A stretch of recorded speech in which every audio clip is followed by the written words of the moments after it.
Operazione referendum per abrogare l'autonomia differenziata. L'ultima parola ora spetta alla Corte Costituzionale. Zaia, l'opposizione deve trovare i voti. Si accende lo scontro politico. La Giunta regionale proporrà un abbattimento del pedaggio sulla superstrada pedemontana veneta per tutto il traffico locale. Lo ha annunciato il governatore a margine del Consiglio sul bilancio. Altre 2 vittime della strada, oggi in Veneto, anziano di 89 anni morto nel frontale con un corriere Amazon a Riese, a Sandrigo operaio straniero di 57 anni travolto e ucciso.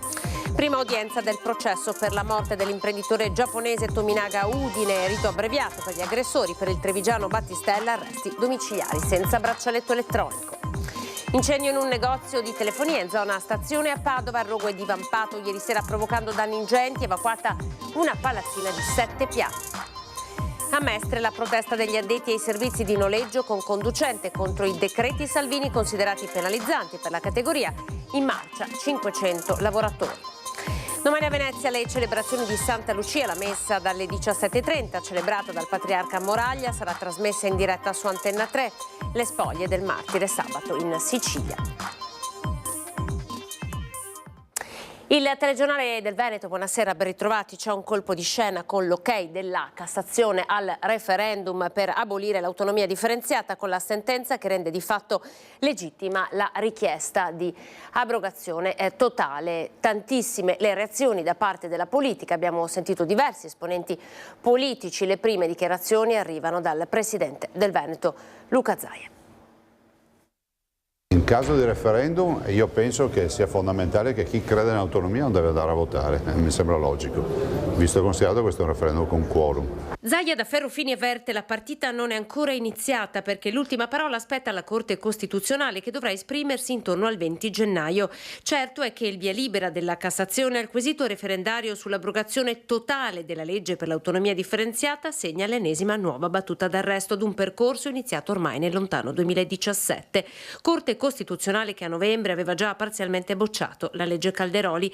Cercheremo di capire se sarà referendum, ma al momento non lo è. Zaia va avanti. La legge è in vigore, quindi il tavolo di trattativa va avanti e comunque è un lavoro di back office che nessuno ci vieta di fare. Dopo 15 anni resta solo il fallimento. Durissimo è il segretario del Partito Democratico Veneto, il senatore Andrea Martella, che parla di percorso gestito in modo frettoloso, approssimativo e divisivo. Quello che è avvenuto con queste decisioni ci dice una cosa molto semplice: il governo dovrebbe fermarsi, dovrebbe avere il coraggio di dire fin qui ho sbagliato e riprendere un percorso corretto e serio. Abituati a colpi di scena sull'autonomia, ma pronti a salire sulle barricate. Se il presidente Zaia parla di democrazia, è la Lega ad imbracciare le armi con il capogruppo del Carroccio in regione, Alberto Villanova. Noi non possiamo permettere che il diritto dei veneti venga calpestato. Se verrà accettato questo referendum contro la riforma dell'autonomia, io credo che ci sarà bisogno di contrastarlo nel maggior modo possibile. Usa la metafora bellica anche Luana Zanella, Alleanza Verdi-Sinistra,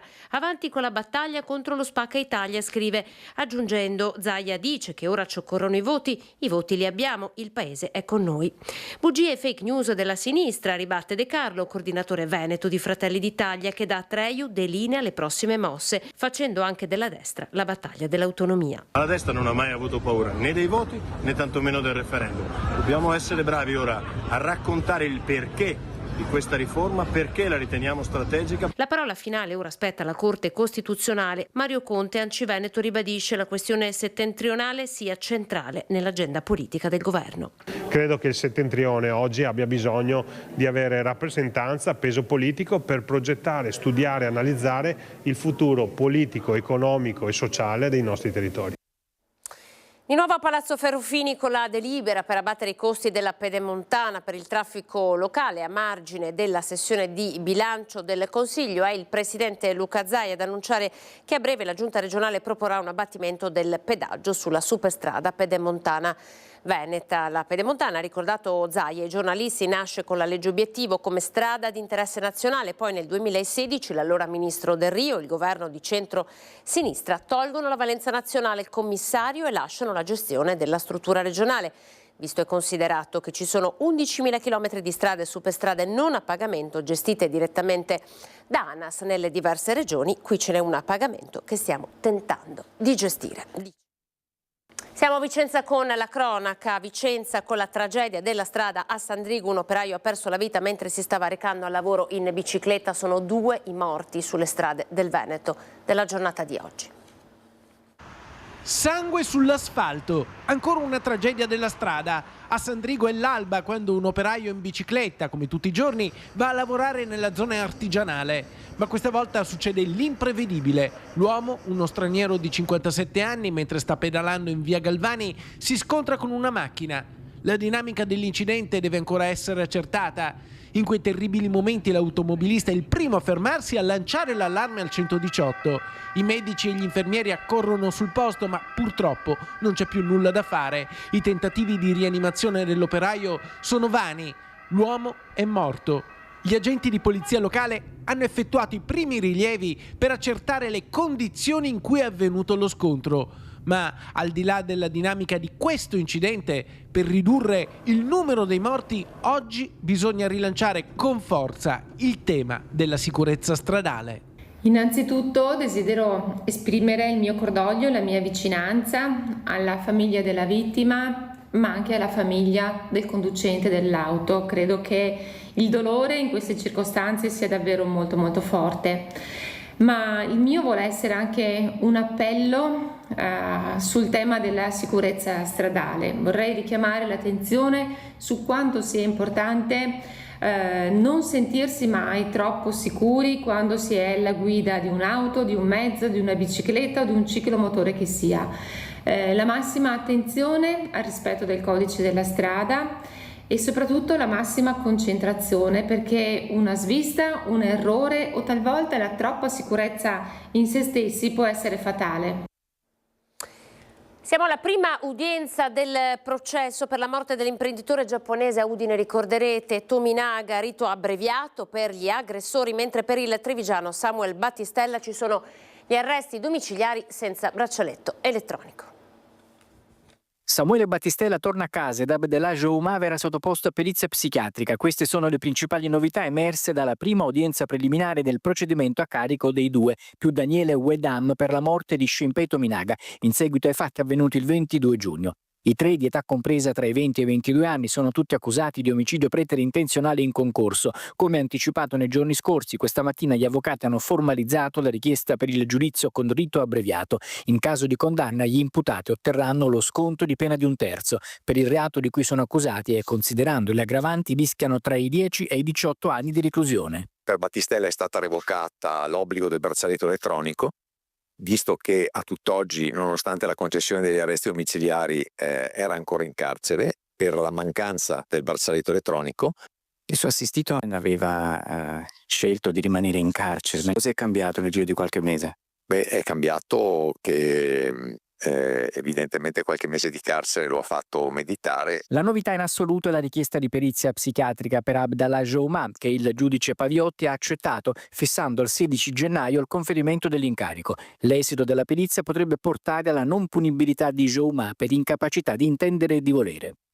Al momento siamo fermi alla decisione della Cassazione che ha confermato l'ordinanza del riesame di annullamento della misura cautelare per carenza di gravità indiziaria sotto il profilo dell'insussistenza ontologica del concorso morale in un reato di omicidio preterintenzionale, e la perizia psichiatrica la valuto, o quantomeno di approfondimento che è stato disposto favorevolmente, perché ha una sua incidenza ovviamente sull'analisi dell'allenamento psicologico. Per il terzo degli imputati, Daniele Wedam, era presente l'avvocato Tino Maccarrone, che ha ribadito l'estraneità del suo assistito all'evento drammatico dell'aggressione subita da Tominaga all'interno del Buonissimo Kebab, dove il solo Battistella aveva colpito la vittima con un pugno al volto, facendolo cadere a terra, provocandone la morte dichiarata il 25 giugno. Per quanto mi riguarda, il Vedam ha una partecipazione molto, diciamo così, coreografica ma minimale in quella tragedia che è accaduta. Ammessa la costituzione di parte civile delle persone offese, rappresentate dall'avvocato Alberto Tedeschi per la famiglia Tominaga, moglie, figlio e fratello, e per Giuseppe Venturini, l'amico udinese della vittima aggredito a sua volta, e dall'avvocato Anna Caserta per Oleksandr Petrov, l'ucraino picchiato dai 3 ragazzi in via Sarpi e poi inseguito in via delle Pelliccerie e raggiunto dentro il buonissimo kebab, dove avvenne la tragedia. Pieno 100 alle 3:30. Siamo nella Marca. Un uomo di 89 anni, Sergio Piva, è morto in un incidente frontale tra la sua auto e un furgone di Amazon. Riese Pio X. Un terribile incidente è avvenuto intorno alle 11:20 in via Schiavonesca, Riese Pio X. Un uomo di 89 anni, Sergio Piva, residente nelle vicinanze, ha perso la vita. Questa è la 73esima vittima della strada nella Marca, 16 morti in più rispetto allo stesso periodo dell'anno scorso. E questo io penso ci debba portare a una importante riflessione, sia da parte di chi utilizza la strada che da parte di chi può rendere più sicura la viabilità. L'anziano, deceduto sul colpo, era alla guida di una Toyota Yaris che si è scontrata frontalmente con un furgone di Amazon, a quanto pare in fase di sorpasso. Dovrebbe aver sorpassato quello dell'Amazon, dovrebbe aver fatto un sorpasso azzardato e l'ha preso. Sergio Piva, affettuosamente conosciuto come Baldin, stava viaggiando con il suo cagnolino che è sopravvissuto all'impatto. Il cane è stato consegnato al figlio Stefano, venuto a conoscenza per caso della tragica morte. L'autista del furgone, un giovane di 28 anni, residente a Riese Pio X, è stato prontamente soccorso dai medici del SUAM 118 e trasportato all'ospedale Caffoncello di Treviso, dove è stato ricoverato in prognosi riservata. I vigili del fuoco del distaccamento di Castelfranco Veneto sono intervenuti per estrarre dalle lamiere sia la vittima che il ferito. Il traffico nella zona è rimasto bloccato per ore. La polizia locale della Marca occidentale ha eseguito i rilievi di legge. Sergio Piva viveva a soli 500 metri dal luogo dell'incidente ed era molto conosciuto per il suo lavoro come caporeparto alla Berco di Castelfranco Veneto. Quando passava, che io abito vicino a loro, quando passava si fermava, salutava tutti. La tragedia colpisce per la seconda volta la famiglia Piva, poiché 35 anni fa il figlio Stefano, all'età di 21 anni, perse la vita in un incidente a Cornuda mentre guidava la sua moto. Stava passando in moto e una macchina è uscita, non so se da casa o da un incrocio, ed è morto. Sergio lascia la moglie Ivana Roncato, una figlia Sandra, consigliera comunale di Castelfranco Veneto, e 2 gemelli, Giovanna e Stefano, che porta il nome del fratello morto. Residenti ed amici sono profondamente scossi ed arrabbiati. Tra Riese e Vallà c'è un deposito di Amazon e molti ritengono che i conducenti corrano troppo, non rispettando le regole stradali. Corrono. Se corrono. Corrono. Pista Formula 1. Le operazioni di soccorso dei vigili del fuoco si sono concluse dopo le 14. La comunità è profondamente scossa da questa ennesima tragedia sulle strade della Marca. Sarà inaugurata lunedì 16 un'aula studio dedicata a Giulia Cecchettin. Siamo a Padova, il Dipartimento di Ingegneria dell'Informazione dell'Università, dove lei studiava, intitolerà l'aula studio alla studentessa in ingegneria biomedica vittima di femminicidio.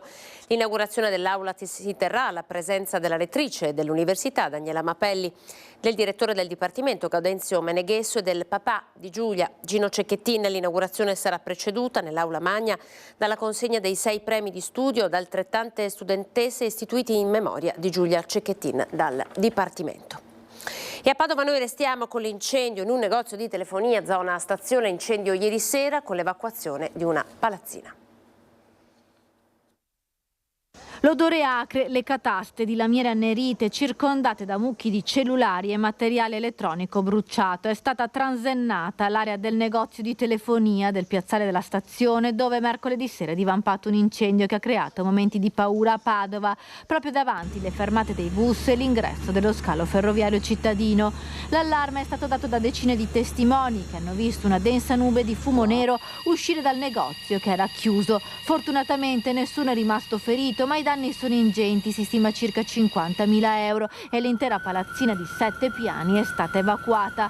Le squadre dei Vigili del Fuoco sono accorse dalla centrale, dal distaccamento di Abano Terme e anche con i volontari di Borgorico, con 4 autopompe, 2 autobotti e il carro aria. I Vigili del Fuoco sono riusciti ad entrare nel negozio che era completamente stipato di materiale, riuscendo ad individuare il focolaio principale ed evitando così l'estensione delle fiamme agli altri negozi vicini e all'intera palazzina. Una volta spente le fiamme e verificata l'agibilità dello stabile, le persone evacuate hanno potuto fare rientro nei propri appartamenti. Sul posto anche il vice sindaco Andrea Michalizzi. L'edificio è in gran parte adibito a studi, quindi a quell'ora era praticamente vuoto, pochi sono gli appartamenti residenziali, quindi abbiamo avuto anche modo, io personalmente, di parlare con tutti i residenti per verificare se avessero bisogno di alternative, ma poi insomma per fortuna tutto è rientrato e tutti sono rientrati nelle proprie abitazioni. È sempre importante verificare le condizioni di sicurezza dei nostri locali, attività commerciali, abitazioni, perché una piccola distrazione o una mancata manutenzione possono causare dei danni molto importanti. Ieri per fortuna non si è fatto male a nessuno. Le cause dell'incendio sono al vaglio dei tecnici dei Vigili del Fuoco. Al momento sembra esclusa la matrice dolosa. Il rogo dovrebbe essere partito dalla grande quantità di materiale elettrico stipato nei locali. Le operazioni di completo spegnimento e bonifica sono terminate alle 2 di notte. La protesta degli NCC contro i decreti Salvini è andata in scena questa mattina a Mestre.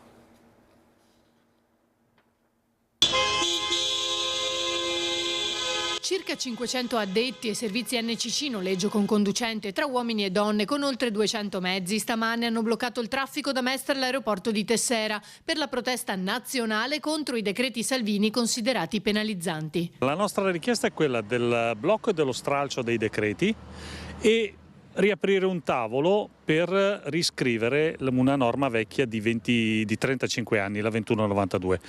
Perché è una norma che impone ancora situazioni anacronistiche e i decreti attuativi che entreranno in vigore da gennaio non vanno ad aiutare la categoria ma la vanno a penalizzare. Dovremmo fare dei fogli di servizio elettronici già difficili, con già ovviamente delle sanzioni importanti per noi, dove vanno inseriti tutta una serie di dati che rimangono non si sa dove e quindi c'è una violazione della privacy. Tanti clienti che non vogliono essere monitorati ovviamente preferiranno usare altre tipologie di servizi. Ci aspettiamo che ci sia fondamentalmente un passo indietro da parte del Ministero o che perlomeno i vari TAR blocchino questo scempio dell'attività. Questo, denunciano, è solo uno degli aspetti penalizzanti per cui una delegazione si è anche recata dal prefetto spiegando cosa stia accadendo. Abbiamo 160.000 persone che lavorano con noi, sono dei padri di famiglia, delle madri di famiglia, sono dipendenti delle aziende di NCC.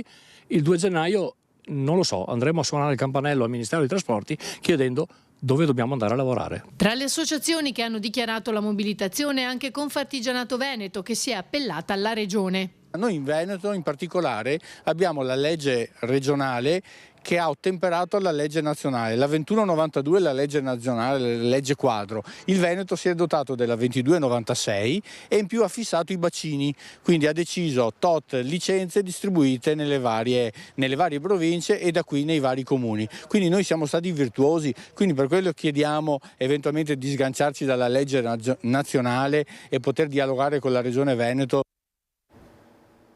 Venezia e Siracusa unite nel nome di Santa Lucia. Domani pomeriggio, ore 17:30, dal santuario lei dedicato in Laguna, Antenna 3 trasmetterà in diretta la Santa Messa celebrata dal Patriarca Francesco Moraglia, a cui saranno presenti autorità cittadine, membri delle scuole grandi e il movimento apostolico Cechi. Il santuario accoglierà i fedeli fin dalle 7:30 del mattino e l'indomani, il 14, le spoglie della Santa faranno ritorno in Sicilia, terra natia della martire cristiana. La rubrica dei presepi si riparte, questi sono i contatti a cui fare riferimento per inviarci le immagini del vostro presepe. Ricordate di fare dei video della durata di almeno 20 secondi tenendo il cellulare in orizzontale. Siamo al termine di questo telegiornale, grazie per essere stati in nostra compagnia, come sempre ora c'è il meteo. Arrivederci.